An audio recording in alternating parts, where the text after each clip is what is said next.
James Bible and the 21st century King James Bible say, deliver us from evil. But the New King James Bible says, deliver us from the evil one. Now, what is that all about? What's the source of confusion there? Well, grammatically, the word used here is an adjective. And an adjective describes something, someone. So what is evil pointing to? Just keep us from bad things in life? Or is it to keep us from the one behind the bad, spiritually devastating things in life? You know, protect us from evil, it doesn't tell us who. And that's a little bit like saying violence broke out. Well, you know, we understand that someone had to do something violent. If someone assaults me in the parking lot, I hope you don't say, well, I was standing there and violence broke out. I hope you say, that man sitting on the curb over there punched that man standing beside me here in the nose. So you know what happened. For that reason, I think it's probably better to say, protect us from the evil one. Now, I know the evil things in life, the bad things in life, aren't always attributable directly to Satan. Now, I guess every evil thing in life comes from Satan, you know, eventually. But every time we catch a cold, we can't say the devil did it. Just as every time we find a convenient parking place, we can't say God opened that up for me. Some things happen to us because of the world that we're in. And I think the prayer is not keep me from anything that causes inconvenience in my life. I think it's protect me, deliver me from the evil one, the personal one, identifiable agent of evil and suffering. Let's look at the word evil a little bit, and that may open things up for further discussion. The word evil here in Greek is poneros, from the noun panos, which means hurtful in effect, harmful in influence. That is, it's damaging. It's not just inconvenient, not even just painful, but it's damaging or hurtful. You know, words change meaning over time. In modern Greek, that word now means sly or cunning. But I think when we pray for protect us from evil, protect us from sly and cunning people, because certainly Satan is that, as we know from Scripture. That word poneros, evil, in Matthew 6, translated as painful, bad, malicious, slothful, lazy, like a bad worker, undependable. Concordances say it can refer to envious, malignant, vicious, worthless. Whoa. We want to be delivered from the one who is characterized by those traits. And those are the traits of Satan. Malicious, malignant, vicious, envious, up to no good. That's the thing we're dealing with, the one we're dealing with. You know, temptations draw us away from God by appealing to the spiritual weaknesses, the desire to be noticed and to be proud and those kind of things, as well as our physical weaknesses, appeals to the weaknesses of the flesh, hunger, Jesus in the desert, for example. Temptations originate within us, and Satan works through temptations because he uses our weaknesses. He knows the weak spots. He finds your weakest spot in your weakest moment, and then he begins to work on it. If you have a weak spot with pride, then someone will slight you, and it will be a real slight. And he'll begin to work on that and needle that into you, and you'll get more and more angry about it, and then it gets worse and worse from that point. That's how temptation works. But James 1 says this: each person is tempted when they're dragged away by their own evil desire and enticed. Thus, after desire has conceived, it gives birth to sin. And sin, when it is full grown, gives birth to death.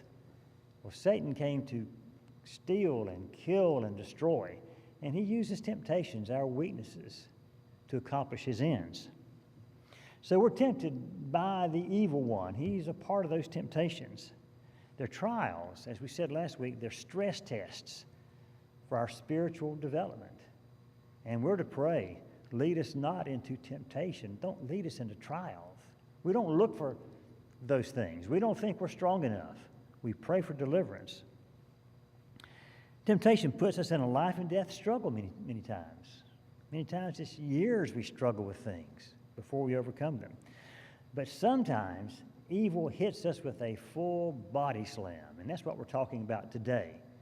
That is evil that comes as not through a temptation, not an enticement, but evil that comes through an assault, an attack, just an overt problem, an onslaught. It could manifest through individuals, through institutions, events. But when Jesus says, deliver us from the evil one, he says, remember there's an evil personality behind all these things that happen that just may look like they just happened. Sometimes we're like Forrest Gump. We sit on the bench waiting for the bus, and we say, well, for no particular reason this happened. We don't see a reason, but there may be someone and a reason behind that, and we just need to try to look beyond the event to what's going on. Looking at Satan's assaults, first thing this prayer teaches us, we cannot deal with Satan's assaults alone. None of us are strong enough. None of us have that power within us. We have to pray for God's deliverance. We need deliverance from present sins, if they're present in our life. That's what Augustine, the great Christian writer from 300s, believed. So deliver us from the evil that's within us, we're struggling with. But I also think it means deliver us from the evil that comes to us from the outside. As Ephesians 6:12 says, our struggle is not against flesh and blood, but against rulers, the authorities, the powers of this dark world, and against the spiritual forces of evil in the heavenly realms. We've got to understand that. Understanding that can lead to excesses. You want to avoid those. But it's a careful line. But you have to realize that we don't just struggle against people, that there is spiritual evil. We don't live in a purely naturalistic world. If we don't believe, if we don't realize that there is an active intelligence, evil, seeking to pull us away from God, seeking to destroy this world and to cause pain within it, to cause chaos, who seeks to make himself ruler of this world, if we don't realize that that entity exists, then we'll live in denial that there really is evil. And our world really does kind of deny any kind of supernatural evil. It believes there's only mistakes that good people made. Is that really the case? When you think that way, you spend your life fighting the cat's paw, and you never see the cat. And Satan is the cat. And particular individuals or particular social circumstances are the cat's paw, the things that the cat uses.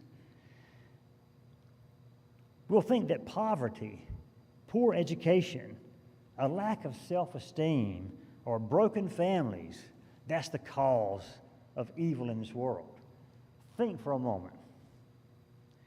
They may be signs that the evil one has left his mark, but how many good, heroic, altruistic people grew up in poverty and in broken homes? How many people are manifestly evil, but they grew up financially privileged, intact homes, attending the best schools, brimming with self-esteem, and they are evil? So we can't fall into the mindset that, well, social conditions is what we have to fight. Our enemy is Satan and not things that just happen out there. Second thing we need to remember. First, there is Satan. Second thing, Satan cannot be defeated by human effort, no matter how spiritual you might be. Yeah, you sometimes hear, read, maybe see people on TV or some other venue, see people rebuking Satan. They're in spiritual warfare with Satan. Jude 1, verse 9 says that the archangel Michael told Satan when he was disputing over the body of Moses, which is a whole story there. He said, "The Lord rebuke you." If the archangel Michael didn't dare rebuke Satan on his own, he said, "The Lord rebuke you." Then how can a mere human say, "I'm a match for Satan and I will rebuke him and take him on"? Now we do see demons cast out by apostles and such in Scripture. That was at God's behest and His direct command. Every time somebody says, "I cast out a demon," doesn't mean they have wonderful spiritual power. Think about Matthew 7. "Not everyone who says, 'Lord, Lord,' will enter the kingdom of heaven, but only the one who does the will of my Father in heaven. Many will say on that day, 'Lord, Lord, did we not prophesy in your name, and in your name drive out demons, and in your name perform many miracles?' Then I will tell them plainly, 'I never knew you. Depart from me, you evildoers.'" So the fact that someone's out there claiming that I have power to rebuke demons and that kind of thing, you got to watch to see the fruit of such a person's life. Third thing we must remember, the evil one is not all-powerful, not irresistible, not unconquerable. People who get an inflated view of Satan's power are oftentimes attracted to that power. There's an old saying that people will bet on the strong horse. If they think Satan is super powerful, that he is as powerful as God, they'll say, "Well, why not go with Satan?" And they may be attracted to that. They see an alternative kingdom, an alternate kingdom to the kingdom of heaven, an alternate God, and so they go with him. Dangerous, dangerous, dangerous.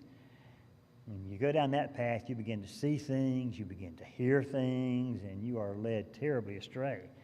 He's not all-powerful. Don't get that idea. He's not equally powerful to God. Another danger. People think Satan is as powerful as God. They start believing the devil makes them do things. They may start thinking a co-worker, even their children, are possessed by demons.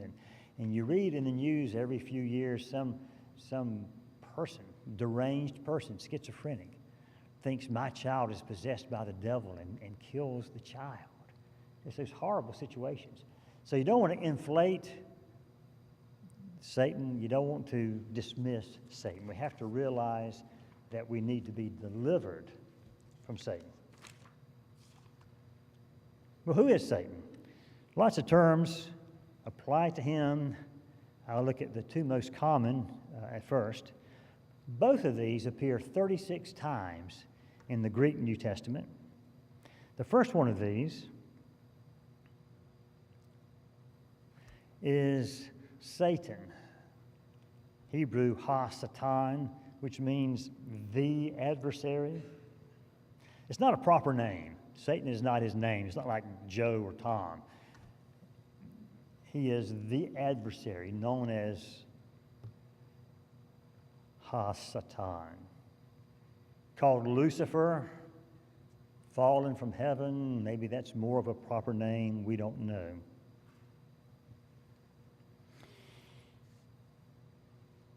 Satan doesn't reign in hell. In Job, he appears in heaven, appears with the angels before God. In the Gospels, he appears to Jesus Christ in the desert. He is said to roam to and fro on the earth, seeking whom he may devour. So we should not think of him as the dark Lord reigning in heaven. This is an active, destructive personality, spiritual personality in this world. Isaiah and Ezekiel both give us descriptions of proud kings and what's going to happen to them. A lot of scholars believe their descriptions give a comparison of that king to Satan. And if that's the case, very proud, very beautiful, very gifted, but he didn't want to serve God. He wanted to be God and mounted a rebellion against God. Hence, he is the adversary. I want to take God's place. Just a couple of verses, if you will, how that word ha-satan is used in the Old Testament. 1 Chronicles 21:1, we're told that Satan, the adversary, incited David to number Israel. The idea was God is the king. You don't put your trust in human strength or numbers or power. But somehow Satan got in his head through whatever means and incited David, I need to count how many warriors I have. And that gives me a sense of how powerful I am. God's answer is, I can defeat a huge multitude with 300, like Gideon did, or I can defeat with a huge army. Don't count your soldiers. But he did. That was Satan behind that. In Zechariah chapter 3, verses 1 and 2, Joshua, the high priest, after the people returned from Babylon, appears before the Lord. And Satan, the adversary, is standing right next to him to accuse him. And the Lord says, the Lord rebuke you. And I don't know if the first Lord is Christ and the second Lord is the Father. I don't know. But anyway, the Lord rebuke you. He's there to accuse. He accuses the innocent. He accuses the forgiven. He's there to bring accusations, as we'll see. He is the adversary. Matthew 16:13, Jesus told Peter, get behind me, Satan. And he didn't mean that Peter had transformed into Satan, or that even that Satan had possessed Peter at that moment. He was simply saying, what you're saying is a message that comes from Satan. Be careful you don't just give in to every thought that comes to you. Why does God allow the adversary to be out there? Life would be so much better. It'd be heaven on earth if there weren't. We don't understand. But we do have this promise, Romans 16:20. The God of peace will soon crush Satan under your feet. All that chaos and craziness and pain caused by such a being. The other word is diabolos, the false accuser, the backbiter, the devil. 36 times, a diabolos is a slanderer, a false accuser. In Job, he accuses Job, the character, and he tells God he's just serving you because you're good to him. That's a slander. And he's slandering us. And he doesn't just slander us to God. I think he slanders us in our minds against each other if we're not careful. Oh, I know why she's so good. Oh, I know why he's doing that. Oh, I know why. Maybe you don't know why. Maybe that is a slander from Satan that you've allowed to enter your mind. And it can be suggested to you in a number of ways. But we need to be careful about that. By the same time, every accusation, every problem is not a false accusation. Every negative is not a slander. Sometimes there's really something negative there to be dealt with. We need to realize that. Sometimes people play the game of any criticism of me is just a false accusation. Well, time will tell about all those things. Okay, some other terms indicate Satan's sphere of influence. In Luke 11:14 through 17, Jesus is called Beelzebub. There was a pagan god. You can read about him in 2 Kings chapter 1, verses 2 through 3, a pagan god called Beelzebul. And the Jews refused to pronounce his name. They called it Beelzebub, Lord of the flies rather than Lord of the air. But a false god. And that tells us something about Satan. He appears as a god. He would like to be God.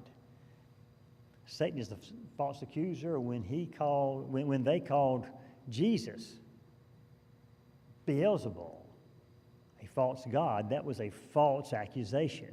That came straight from Satan's lips, if you will. But back to the main thought. Satan manifests himself many times through false, a lot of times dark spirituality. One of the things people oftentimes forget about is Europe was just obsessed with a kind of dark spirituality for decades before the rise of the Nazi Party and all of that stuff.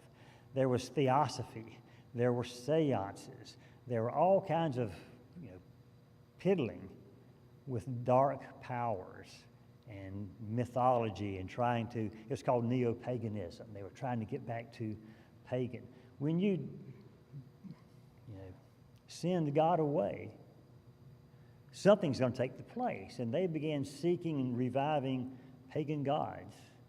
And they began seeking dark powers through seances. One of the people that Hitler worked with, I've forgotten the man's name, he said that, he has learned to listen to them with a capital TH, them. Who are they? Dark, scary stuff. So what is disturbing in today's society, we see a turning away from God and a turning toward dark spiritualities. Terribly dangerous. That is an open door for Satan, the adversary, to present himself as Beelzebul. Yes, I'm a god. Worship me. Here's what we have.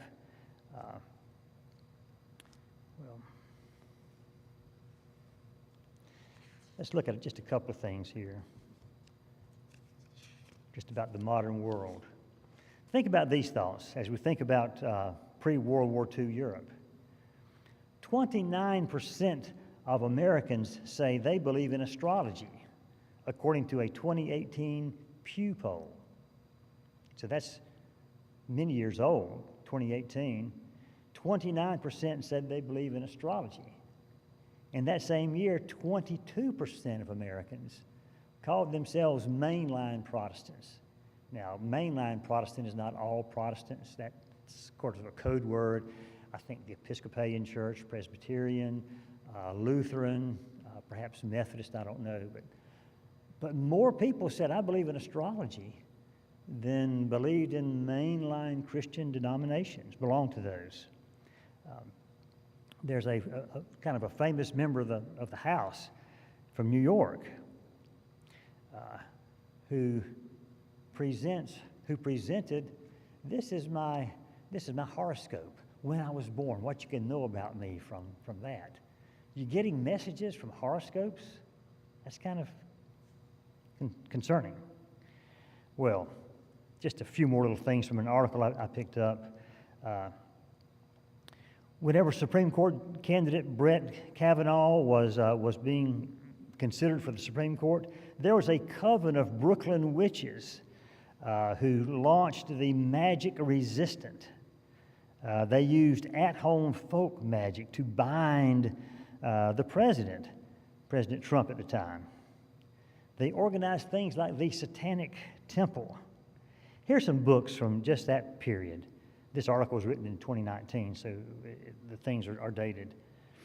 In 2018, The New Arcadia, A Witch's Handbook to Magical Resistance. 2018, Michael Hughes, Magic for the Resistance, Rituals and Spells for Change, Political Change. David Salisbury, 2019, Witchcraft Activism, A Toolkit for Magical Resistance. It includes spells for social justice, civil rights, the environment, and more. Sarah Lyons, Revolutionary Witchcraft, A Guide to Magical Activism. A real kind of blending of a rejection of the biblical God, seeking magic and power from the outside in some way. And that's just opening the portals, windows, and doors wide open to satanic influence. I got some more titles there. We don't need all of that.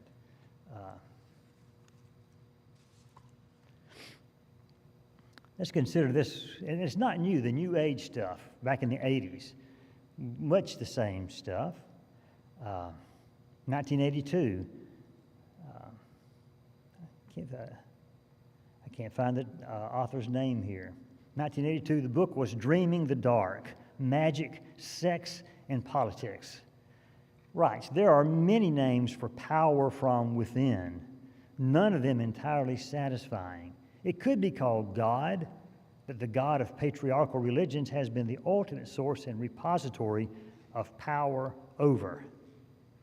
I have called it immanence, a term that is truthful but somewhat cold and intellectual.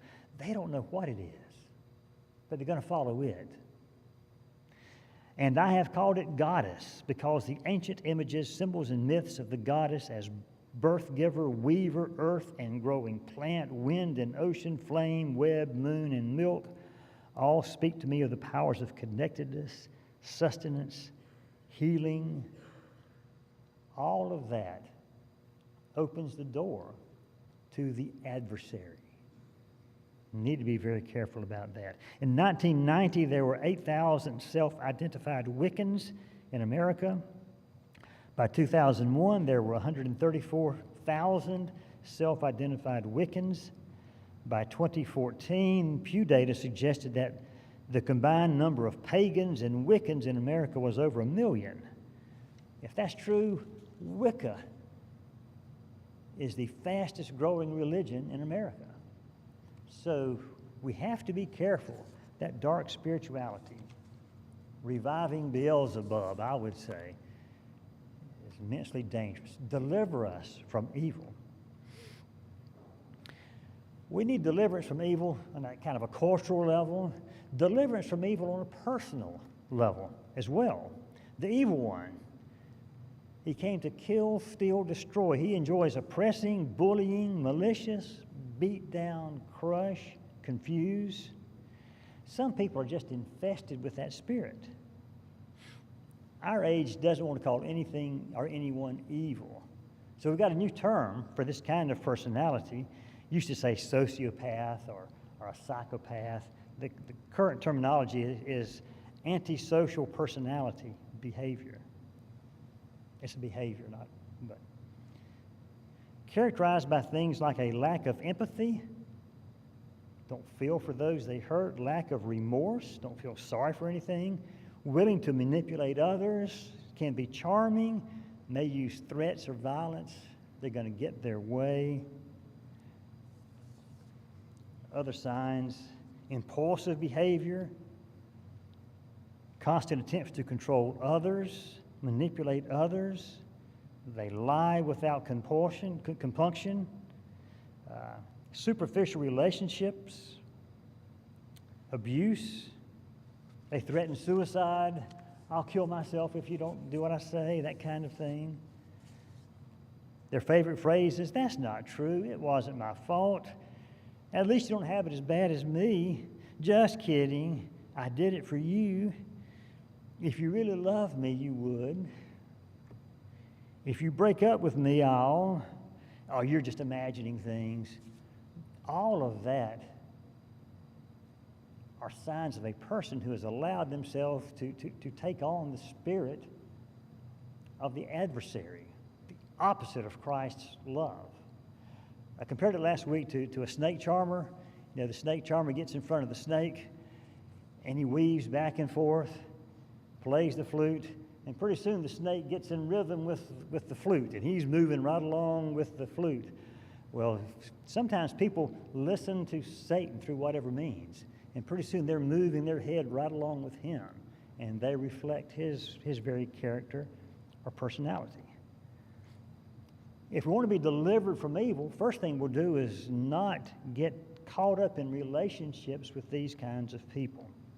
2 Corinthians 6. Do not be unequally yoked with unbelievers, for what partnership has righteousness with lawlessness? Or what fellowship has light with darkness? What accord has Christ with Belial? Or what portion does a believer share with an unbeliever? Don't get into partnerships with someone whose mindset has been influenced to that degree by the evil one.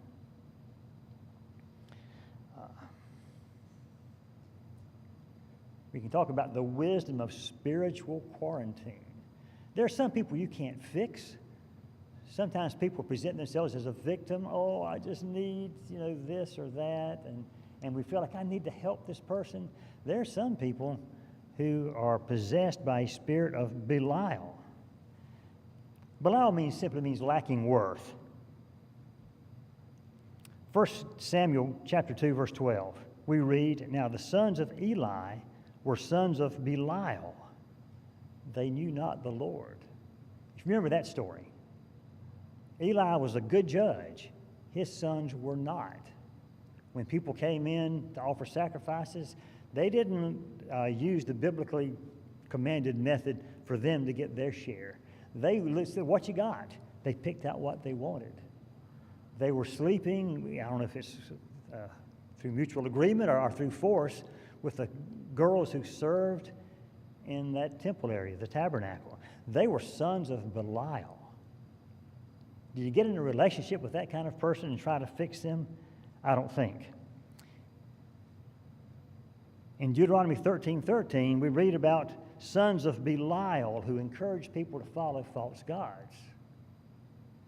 In Judges 19, we're told that sons of Belial surrounded an old man's house. They wanted to homosexually rape a man and a young woman who were there, and the man didn't go out, but they threw the young woman out, and they assaulted her all night until they killed her and left her body on the front steps. That is a son of Belial. Don't get mixed up with evil people. Don't get involved. Can't play their games. They lie, they entice, they manipulate.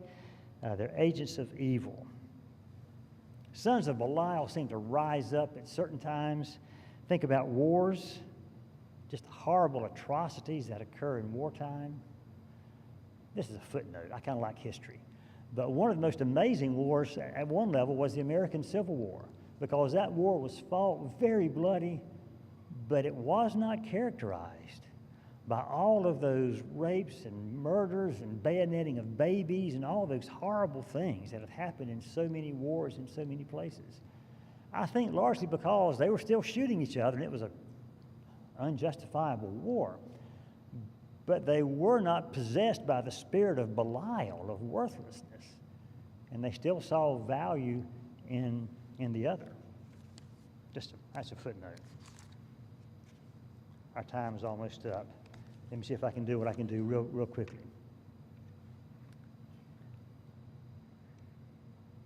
I'll just have to tell you this. You can go back and look if you want to.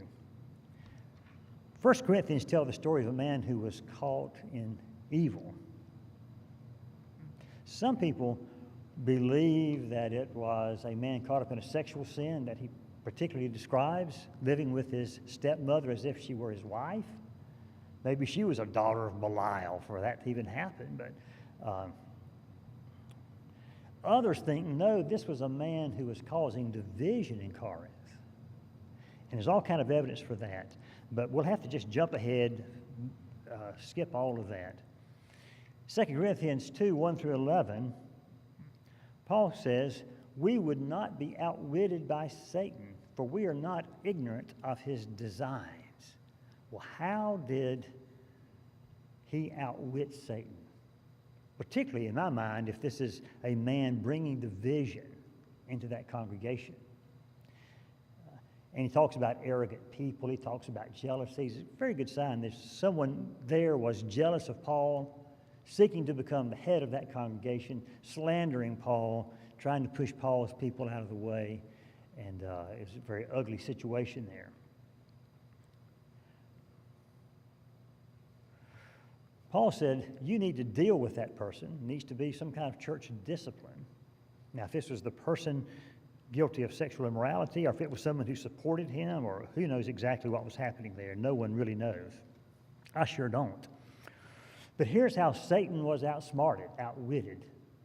In that kind of situation, the church delivering someone from Satan. Here's how it worked. Paul says, now if anyone has caused pain, he has caused it not to me, but in some measure, not to put it too severely, to all of you. For such a one, this punishment by the majority is enough. So you should rather turn to forgive and comfort him, or he may be overwhelmed by excessive sorrow.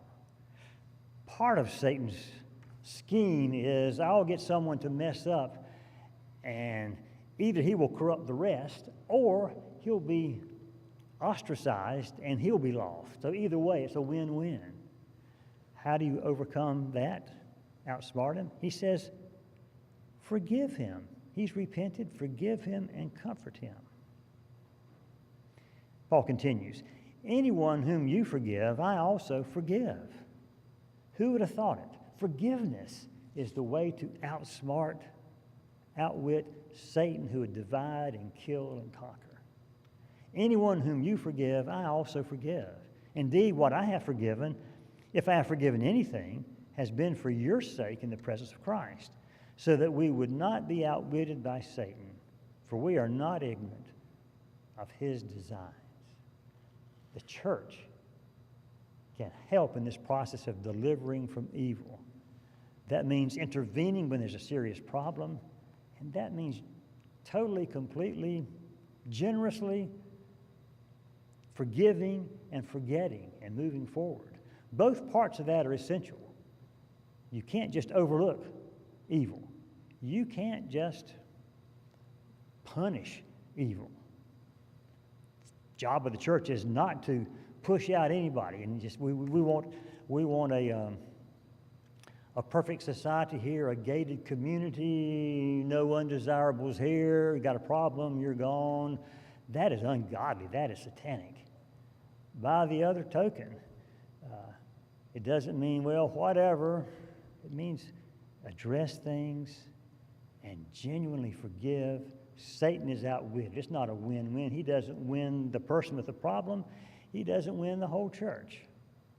That's the plan. Well, that's it for the last point, deliver us from evil.